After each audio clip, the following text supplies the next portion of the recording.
नमस्ते खरसाङ। होलीको नाम आउने साथ मनमा विभिन्न रङहरूको कल्पनासितै रमाइलो उल्लासमय यो वातावरणको दृश्यहरू आँखा अघि आउने गर्दछ। होली भन्ने साथ विभिन्न रङहरूले रङ्गिएका अनुहारहरू आँखा अघि आउँदा कसको मनमा हाँसोको फोरो छुट्दैन होला र, अनि कसको मन रमाउँदैन होला र। नमस्कार, म निर्मल गुरुङ यहाँलाई नमस्ते खरसाङद्वारा प्रस्तुत होलीको यो विशेष कार्यक्रममा हजुरहरूलाई हार्दिक हार्दिक। सत्ययुगमा दैत्य राजा हिरण्यकशिपु नामक एकजना राक्षसको जन्म भएको थियो। हिरण्यकशिपुलाई भगवान विष्णुले नरसिंह अवतार लिएर वध गरेका थिए। हिरण्यकशिपुका छोरा प्रहलाद थिए। प्रहलाद भगवान विष्णुका महान भक्त थिए भने उनका पिता हिरण्यकशिपु आफूलाई भगवान मान्ने हुँदा भगवान विष्णुलाई आफ्नो शत्रु ठान्थे। आफ्नै छोरा प्रहलादले भगवान विष्णुको आराधना गरेको हिरण्यकशिपुलाई मन परेको थिएन। त्यसकारण हिरण्यकशिपुले प्रहलादलाई मार्न धेरै योजनाहरू बनाएका थिए। कुनै योजना सफल नहुँदा हिरण्यकशिपुले छोरा प्रहलादलाई अग्निकुण्डमा हालेर मार्न आफ्नी बहिनी होलिकालाई जिम्मा दिएका थिए। अग्निले पनि डढाउन नसक्ने वरदान होलिकाले पाएकी थिइन्। दाजुको आदेशअनुसार होलिकाले प्रहलादलाई काखमा राखेर अग्निमा बस्दा आगोले धर्मको साथ दिएको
होली मुख्य रूपले हिन्दू धर्मसित जोडिएको एउटा महान पर्व हो। भारत र नेपालमा यो पर्व धर्मसित आधारित भए पनि यस्तै होली खेल्ने प्रथा विश्वका धेरै देशहरूमा कुनै न कुनै रूपमा विद्यमान रहेको छ। युरोपेली देशहरूमा पनि होली विभिन्न किसिमहरूले खेल्ने गरिन्छ। छिमेकी देश नेपालभरि यो पर्व खुबै धुमधामले मनाइन्छ। नेपालको राजधानी काठमाडौँमा पूर्णिमाको दिन विभिन्न रङ्गी चङ्गी लुगाहरूको चिर तयार गरी दहन गरिन्छ। त्यसैगरी नेपालको धवलागिरीतिर थकालीहरूले अझ धुमधामले होलीको पर्व मनाउँछन्। होलीको पर्वलाई थकालीहरू तोरण ल पनि भन्छन्। यस दिन थकालीहरू तीर हान्ने प्रतियोगिता खेल्छन्। नेपाल र भारतमा होलीलाई राष्ट्रिय पर्वको रूपमा मनाइन्छ। यो पर्वलाई नेपाली संस्कृतिको एक प्रमुख अङ्ग मानिन्छ। होली पर्वको अवसरमा भारत र नेपाल दुई देशमा हास्य कवि गोष्ठीहरू पनि आयोजना गर्ने चलन छ। होलीमा एक अर्कासँग रङ अबिर लगाउँदा रिसाउनु हुँदैन भनिन्छ। यसैले होलीको अवसरमा यस्ता हास्य कवि गोष्ठीहरू आयोजना गर्ने गरिन्छ। में क्या होना चाहिए, मैं कामना कर रहा हूं, ईश्वर करे कि ऐसा हो। और आप सब सुने कि हर एक रांझे को मिल जाए, हर एक रांझे को मिल जाए जो उसकी हीर होली में, चटक रंगों में घुल जाए जो दिल की पीर होली में। मेरी पत्नी राजस्थान की है और मैं दिल्ली में रहता हूं।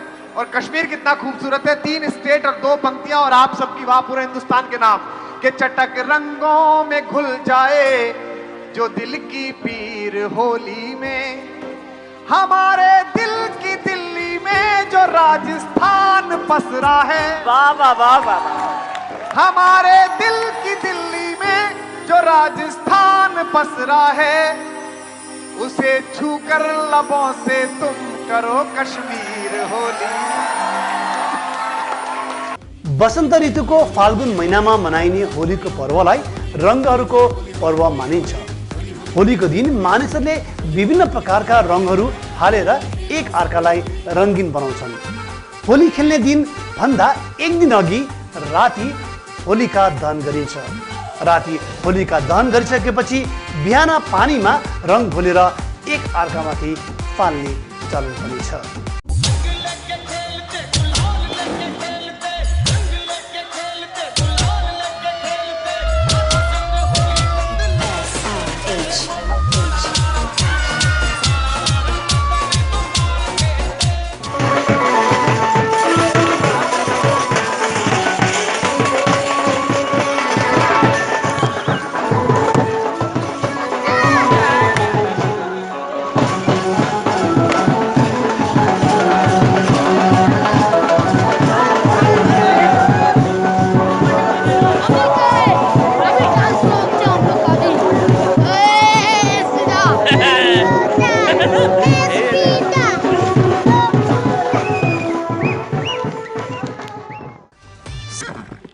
यता खरसाङमा 100 वर्ष नागिसकेको भीमसेन मन्दिरबाट धेरै वर्ष अघि होली धुमधामले खेलाइने गरिन्थ्यो।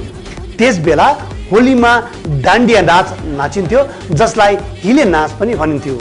बीचमा आएर त्यहाँ होली खेल्न बन्द भयो। सन् 2002 मा धेरै वर्षपछि भीमसेन मन्दिरमा खरसाङको नेवा गुठीको आयोजनामा खुबै हर्षोल्लासको साथ भव्य रूपमा होली मनाइएको थियो। नमस्ते खरसाङ।